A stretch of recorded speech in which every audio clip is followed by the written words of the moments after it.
Hi, Ghosties. This season on Holy Ghosting, we're exploring how each of us can contribute to a healthier, more connected self and society, even while we continue to challenge our past belief systems. It's time to heal and it's time to take action. And I'm happy to welcome today to the podcast, Brit Koch. Hi, Brit. Hi. Brit is a Native woman, a wellness guide, and a firm believer that rest is resistance and knowledge is power. Thank you so much for joining me today. Thanks for having me. So today I wanted to talk about your 50 actionable ways to resist guide. I was lucky enough to find you on TikTok and I just wanted to become instant friends. Everything that you have been sharing has been, I guess, liberating for me in a way. It has kind of opened the door to me being shy or afraid to appropriate other cultures. It's something that I'm sensitive to. I don't want to appropriate. And so I'm really thankful for people like you who have said, hey, I want to welcome you into the traditions and the rituals and the knowledge that I have. And I love this idea that if we can just start caring for ourselves in a different way, that we can actually make change and see change happen in the world around us. Right. So basically, my entire thought process, I'm a mom. I am 36. I own a small business, and I'm also running this other business promoting Indigenous wellness, as well as opening that up to other people. All of the open practices that we have that are acceptable to share and participate in. Big one for me was when you said that rest is part of resistance.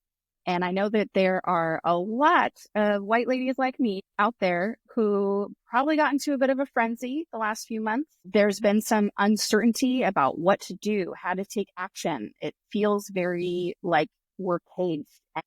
And yet I know we hold a lot of power as white women. And so it's important that we don't just sit in the shadows and be scared to talk or be scared to take action. So I love that you're giving this away. I super encourage you to go to Brit's website at BritKoch. You can get this list from her immediately. Please make a donation when you're there and support her work. So, Brit, how are we going to resist through rest? Can you tell me what that's all about? Like, what does that even mean?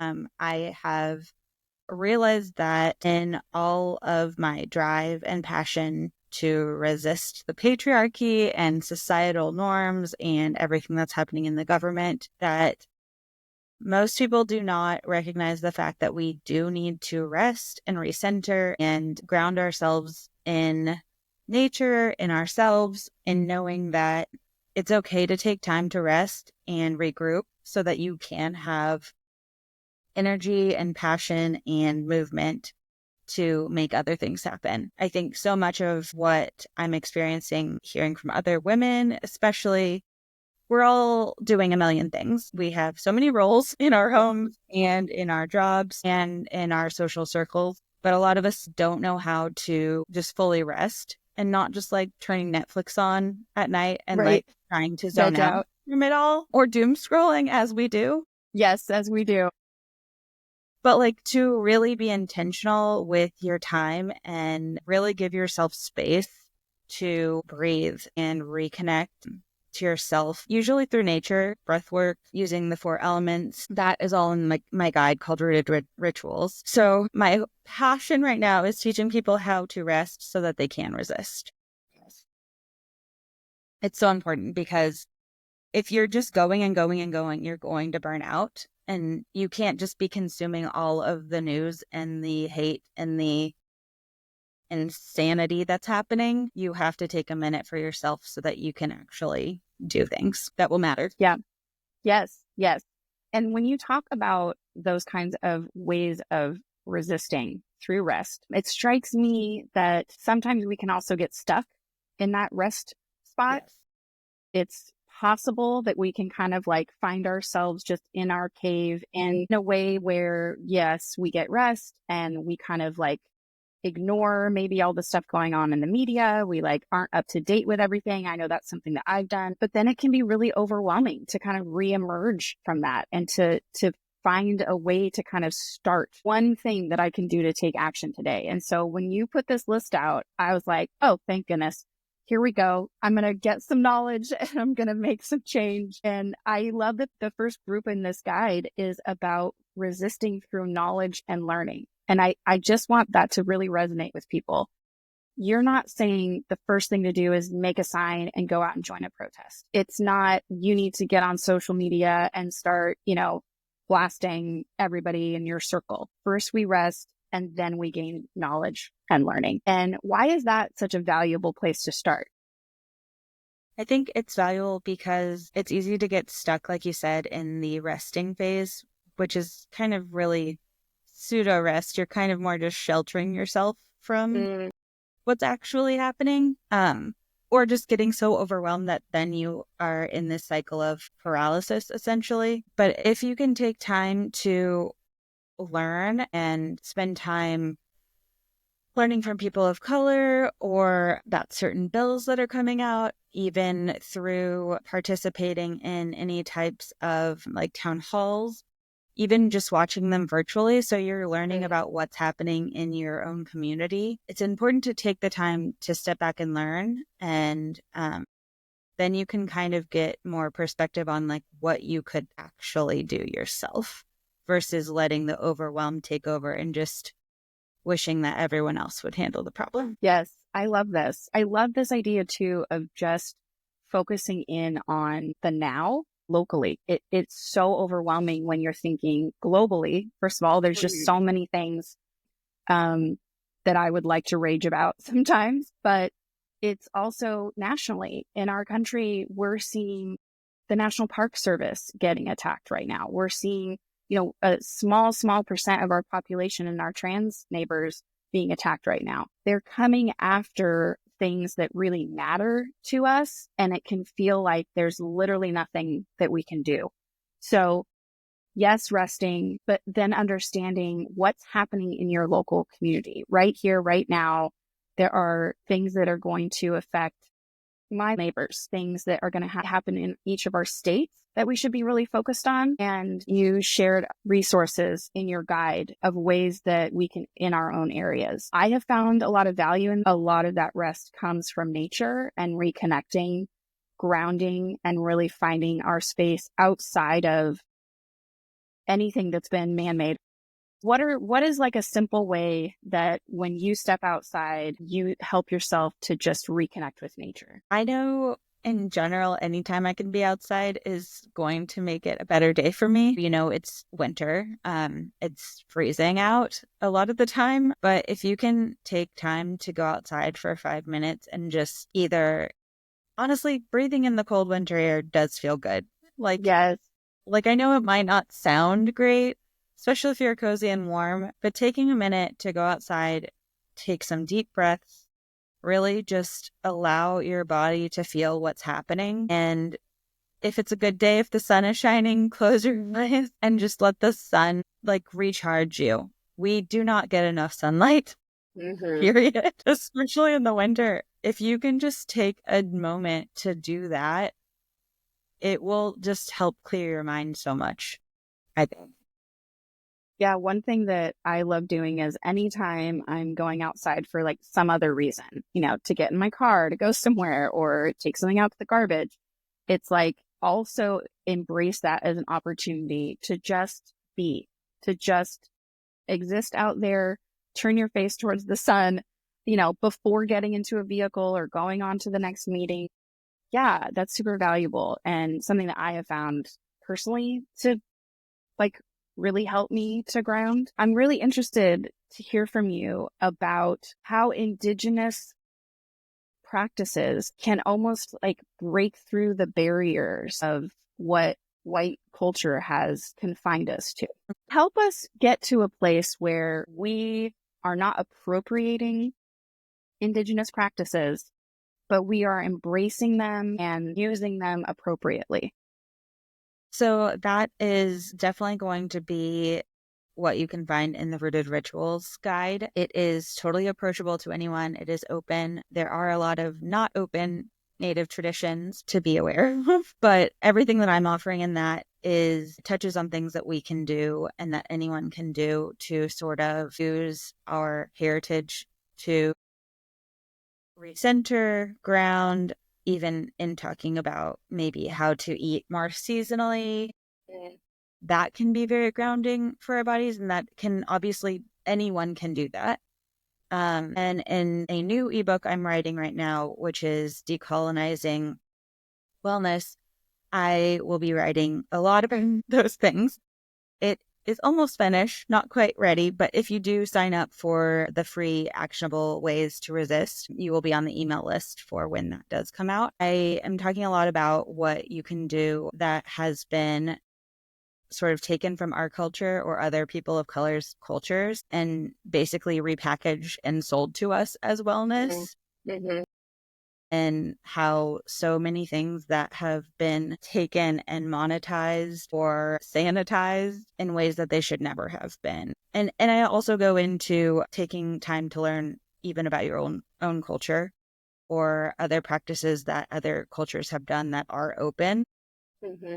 And really just leaning into the fact that all wellness has been commodified and taken and stolen and repackaged and served to you whitewashed. And my goal is to undo that and have more people of color or different nationalities be able to be more welcome in the wellness spaces. That's one of my main goals right now, is to elevate other voices than we have all of our white wellness women, Yes. influencers and stuff like that. Yes. The big business of wellness, right? It has, I think even in our generation, we really saw, especially with social media and influencers, right? This uptick in appropriation for wellness. And because it was a predominantly blonde, white, skinny person who was representing this, it didn't, it's like it didn't require any sort of awareness. Yeah. Yeah. I mean, when you say yoga instructor, your mind goes to a white woman. Yes.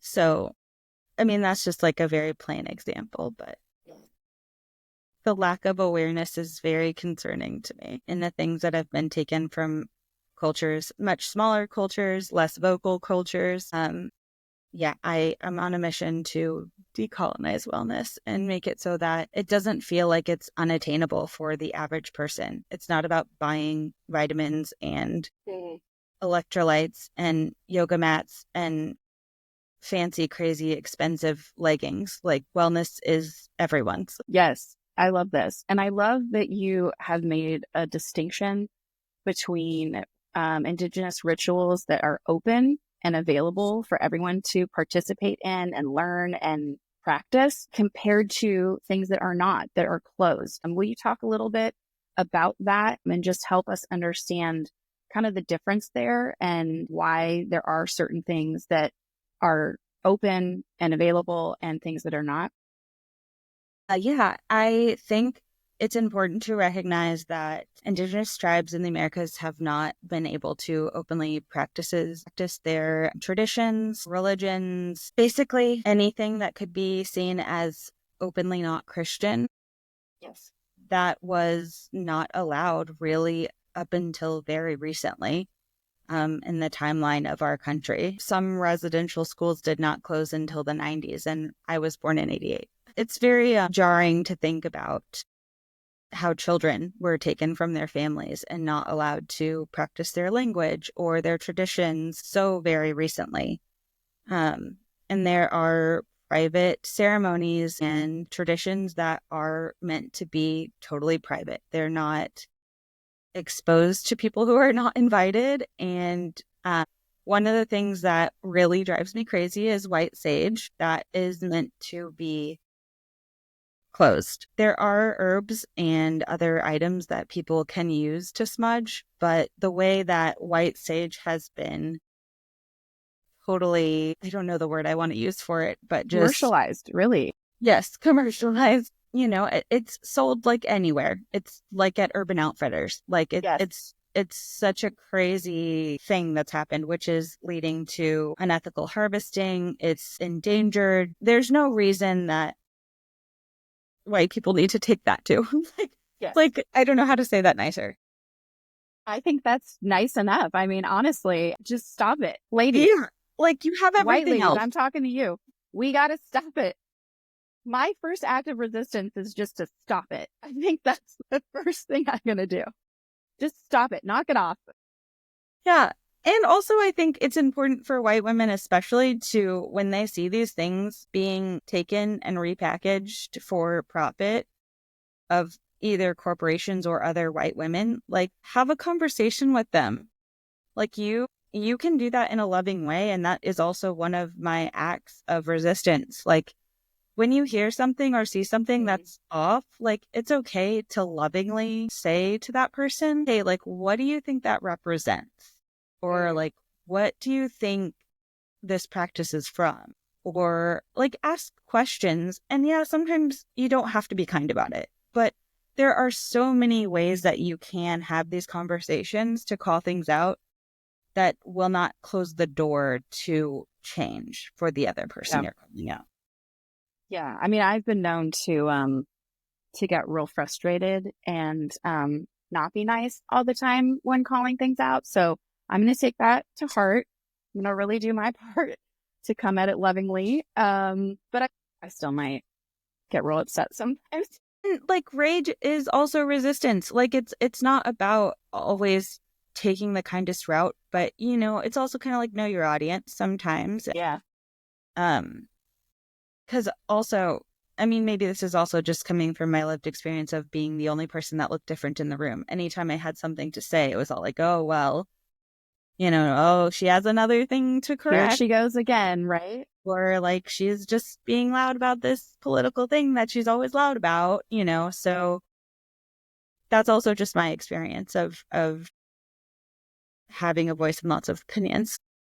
Yeah. Well, thank you for having opinions and especially for having a voice. I was real silent for a real long time. And I always say when I hit my fuck at 40s, I was just like, hold on. Like I've been observing, I've been witnessing, I've been, really trying to color within the lines. And I just got to this point where I realized I actually do have opinions and they're different.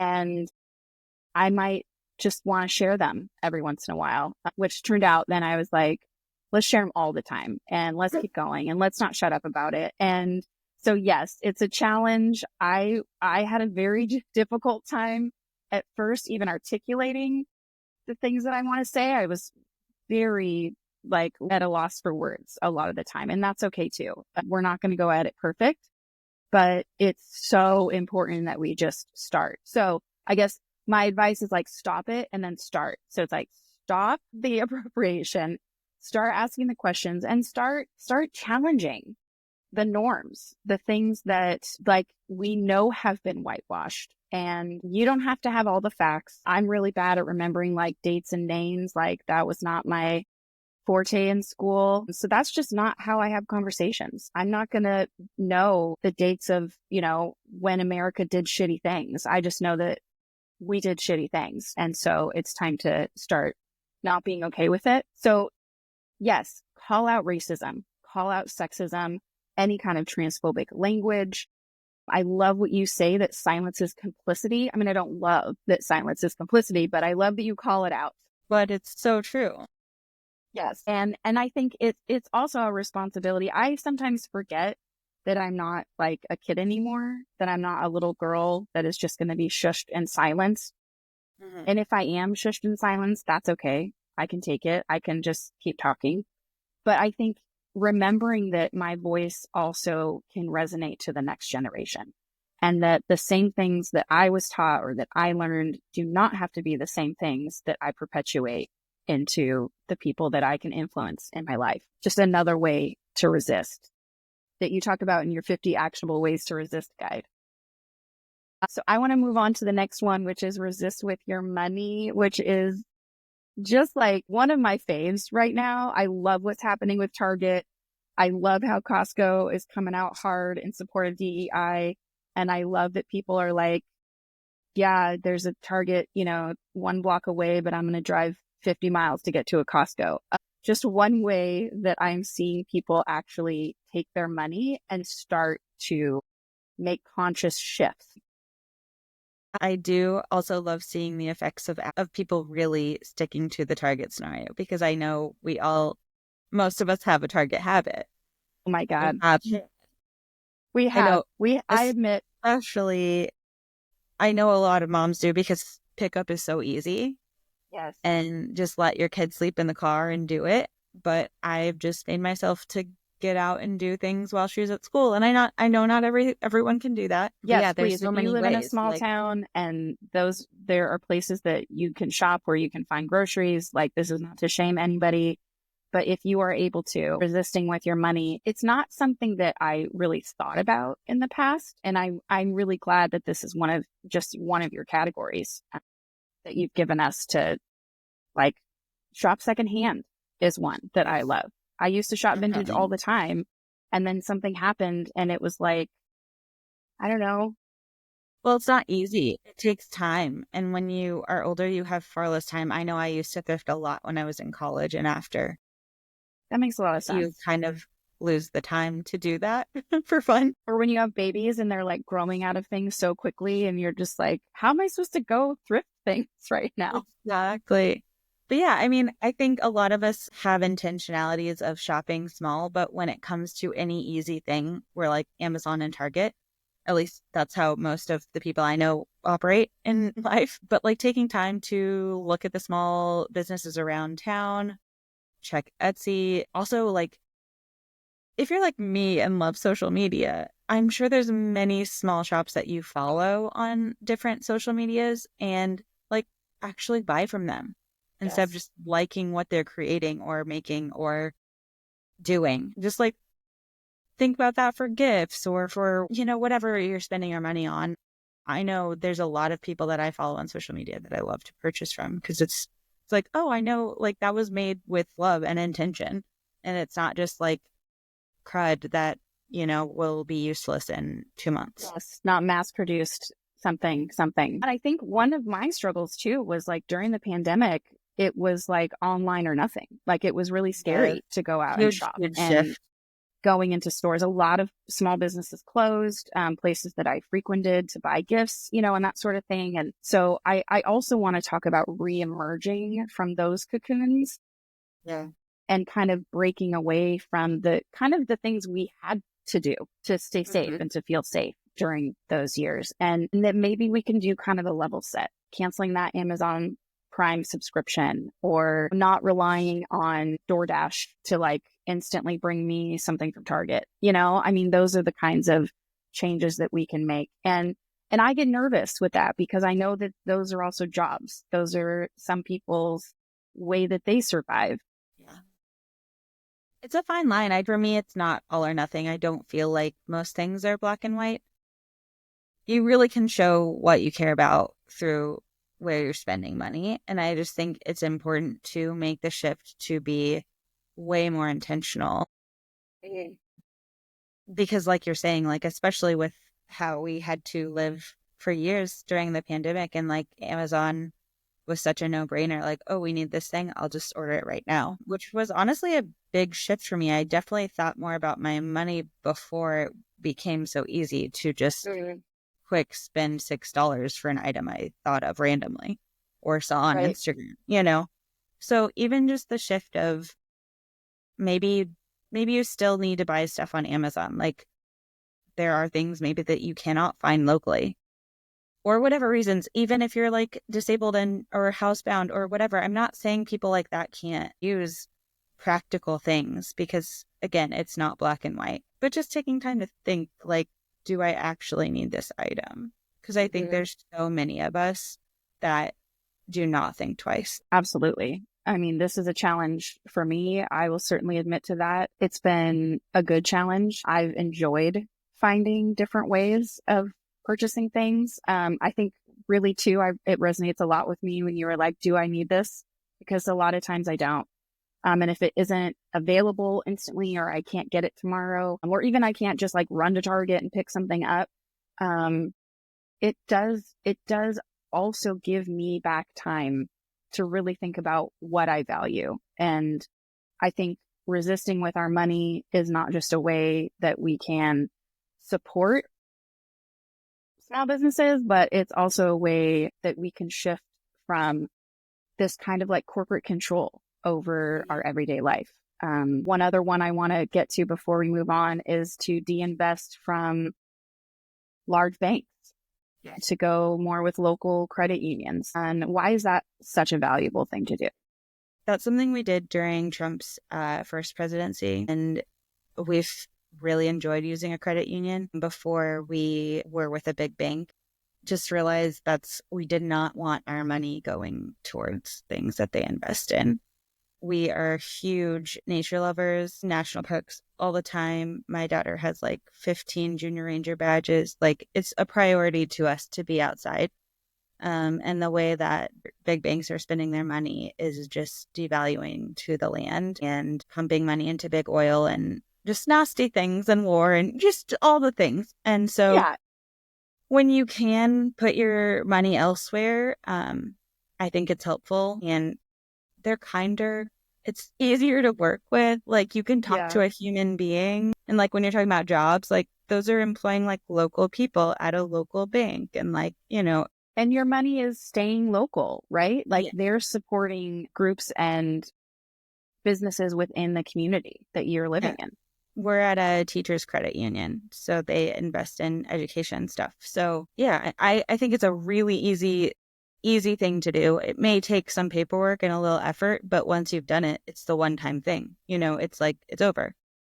Yeah, y'all, I just did this very recently. I divested from one of the main banks and took my business accounts, my personal accounts, my kids' account, and we moved over to a local credit union. So far, I've had the same experience that you just described. I had like a little issue with something not going through, and I just called up Courtney and she helped, and it was Great. They're like wonderful. actually there to talk to. Yes. She was like, "Oh my gosh, this is so frustrating." And I was like, "Yes, thank you. Thank you for being human," and just Yeah. realizing that, like, oh, that's annoying. Let's see what we can do to work it out. It wasn't a battle. It wasn't a fight. Now that it's done, it's like all automatic again. So yes, pain in the butt, like the reward though, is so much better. Let's talk about how to resist through civic engagement. I think this is one for me that I was really shy about originally. It's okay if you're not a person who wants to go and stand in a protest, but there are other ways to be civically engaged. What are some of the ones that are your favorites? One of the absolute easiest one is to vote in every single local election that you possibly can. One of the kind of funnier things with this last election, I'm a big Swiftie. There's a contest about how you could get more people to register to vote, and then you could get your tour tickets. And the funnest part about it is I learned that you can look up people's voting record, and if they're a lazy voter or if they're an active voter, or different wording, but essentially, like, do they vote or not, and like Yeah. how often. And so I spied on everyone that I possibly could think of, and I was like, Love listen this. up, I noticed you haven't voted in a while. I was like invested in knowing everything. I know it might like be annoying. It might take like 10 minutes, especially if it's local elections. It will take you almost no time. There's not going to be like poll lines like a major No. election. Like, look up what's happening in your city and state and participate in voting. It takes almost no effort. Yeah, the drive to get there, the 10 minutes it takes, but it's really worth it. There needs to be more people participating in elections, period. It's an easy way. And I don't know, many of these suggestions on this list are very practical, actionable, cheap or free options. And I wanted to do it that way so it felt approachable for anyone. And I think it's important for people to know that it doesn't have to look like making a protest sign and like Yes. going and feeling uncomfortable in public. And so, like, there's so many ways other than you can resist. Another thing you can do is you can sign petitions for native land protection and water rights. And I'm going to push anything that's about keeping nature preserved, but anything you can 100%. look into for signing and just adding your name real quick too, like so easy. Just put it maybe even like as an alert, like every other month on your calendar, like, hey, take 10 minutes to look at what petitions I can sign for XYZ. So This there's idea. so many things. And then And it's other happening all the things. time. I think that's Yes. the other thing I'm hearing you say is that this is something that it doesn't just happen every 4 years, guys. Like you gotta know that, especially locally, like we've been talking about that a lot, but especially locally, there are things happening in your neighborhood. Your voice does matter. Like it does make a difference. Young people talking to you, like, please get out there and vote. I love this idea of reminding myself, and I'll also be annoying and remind my friends. I think that's a burden I'd love to take on, is just to be that annoying friend who's like, hey, have you guys seen this petition? Yes, I Give it a always sign. send it to people, and I'm like, I don't know if you're doing it or not, but took me no effort to copy paste this to you too. Yes. Yes. You can go for 2 minutes and sign your name. Yeah, And a lot of exactly. it's online, right? It's like you don't even have to like leave Yes. your house. I think what is so fascinating is that there are ways to resist that don't take the shy people, like some of us are. We don't want to be out in like large populations and, protesting with signs and like loud voices. Like that's okay. I love that this list, like you're saying, is predominantly just things that we can do that feel really small, but that we know over time will be impactful. Yes. I was just going to say, every act, it builds and it matters. And even if it feels like not enough, like, think about it. You are doing this thing, and how many people are not doing this thing? Like, it adds up. We can. Your resist through everyday action is one of my favorite sections in your guide. This is where you talk a lot about gender inclusivity, supporting native land preservation efforts. But the big one for me that kind of like knocked me on my butt was like, go use public spaces more. Go out to the library, go to the parks. Like these are things that are, on the chopping block right now in a lot of places. And if we're not using them, like they will go away. The more people use libraries, the more funding they get, the more staffing they get.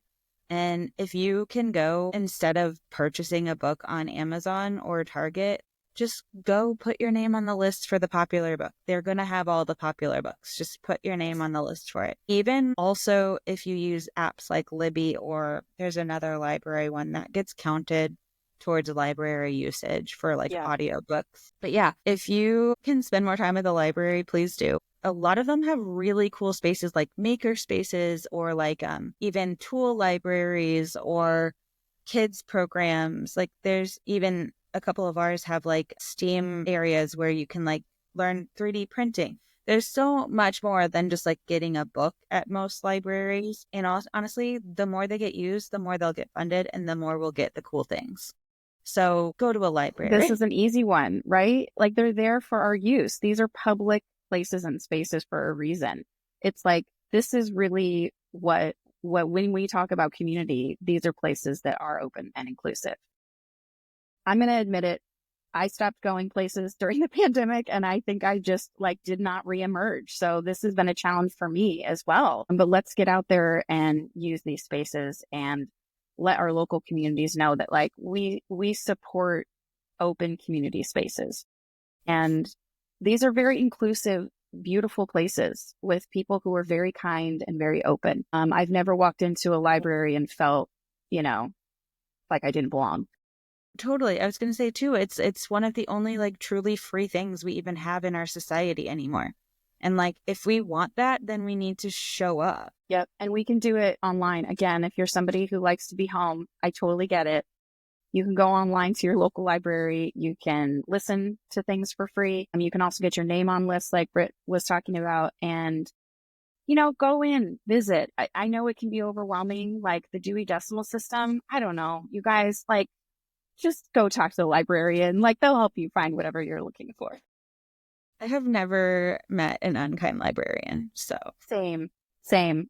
Just like some of the most wonderful, kind people. But yes. And of course, we already talked about resisting through rest, but you also talk about resisting through self-preservation. Share with us a bit about what that means for you. I think it's really important to remember that burnout is a tool of oppression. There is a reason we are feeling overwhelmed and like we can't use our voice or our actions to stand up against what's happening. And it's all by design. It's so that we don't make a stir. It's so that we don't, stand up for other people because we don't then want to be seen or perceived. Yeah, it's so interesting that when you step back and kind of have your eyes open to the fact that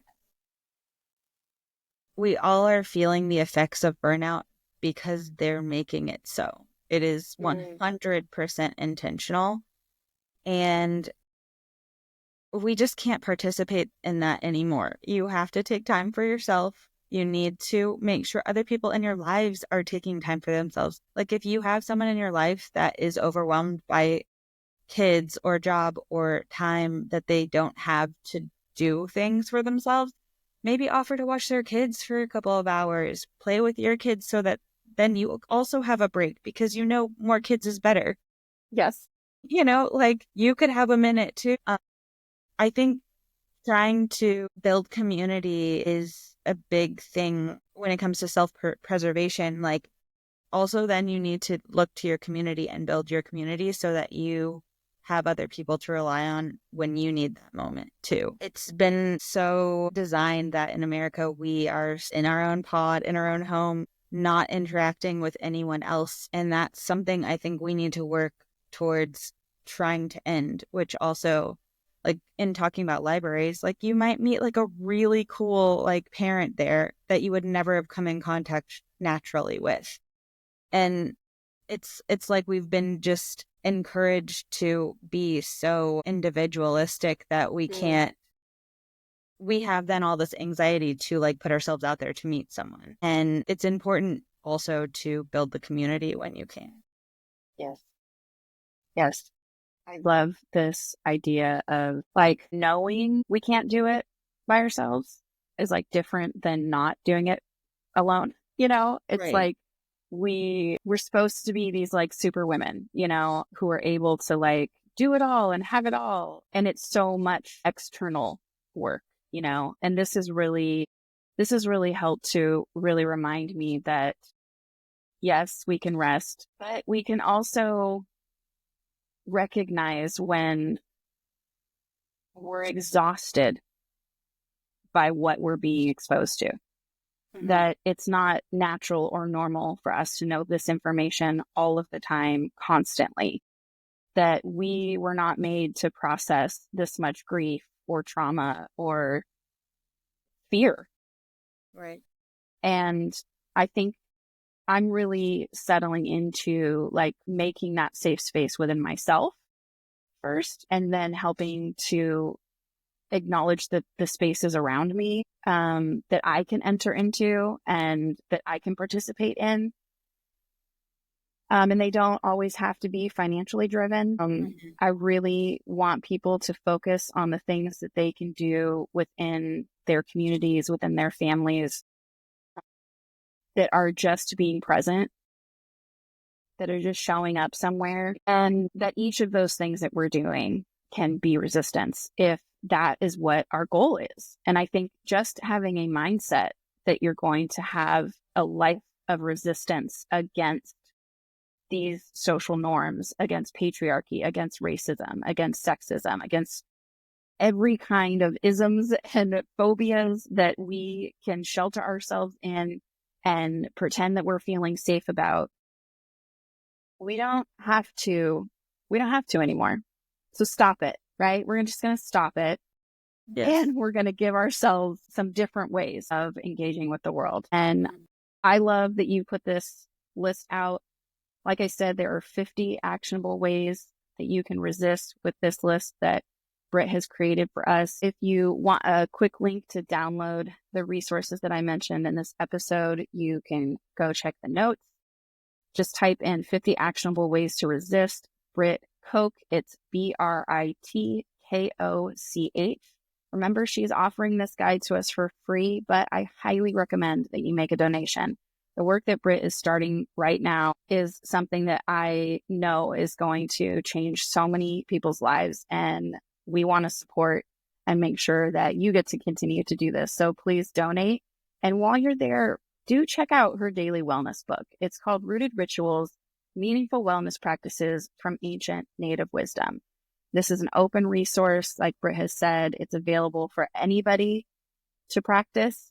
And I have already seen this affect and change me, just knowing that I'm doing this in a way that is honoring to the traditions and is respectful of where they've come from. And that I know that involving myself in it is not centering myself, but is just allowing myself to learn and to change, and to know that I don't have to stay the same way that I was taught to be in this world, that I can be something different. That's a good way to think, because I know most of us were taught to be a certain way that we don't resonate with anymore.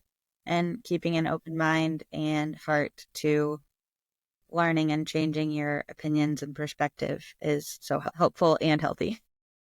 Yes. I love that. Well, thank you so much for talking today, Brit. I'm obsessed with you even more. Sorry. I'm just gonna just follow everything you do. And I'm so excited about the book that you're working on right now. Please tell us about what's it going to be titled again? So it's going to be called Decolonizing Wellness, and I have a couple different ideas for how to follow that up, but it will be about activism and decolonizing wellness so that you can rest, you can heal, you can recenter, but it's so that you can get shit done and stand up for what's right. And that is the message that I'm trying to push. I love that. Thank you. If you want to check out Brit online, she is on TikTok at Brit.Koch. It's Koch, or you can find her on Threads at Brit L Koch. That's Brit L Koch on Threads. Thank you so much, Ghosties. I'm so glad that you joined us today and that you got to meet Brit. And I hope right now you're going to her website. It's britkoch.com. Super easy to find her everywhere. Thanks, Brit. Thank you. Hey, Ghosties. How was your week? Did you meet a new friend? Did you go try something you haven't done before? Maybe this week you need to rest. Remember that to resist is to heal and to be healthy first, and then to fight. Come and find us online at TikTok, YouTube, and Instagram if you miss us in between shows. If you like what we're doing, you can support the show by going to holyghosting.com or patreon.com/holyghosting and become an eternal ghostie. All of your support helps, and we appreciate you each so much. Come and let me know. What have you been up to this week? And what ways are you going to resist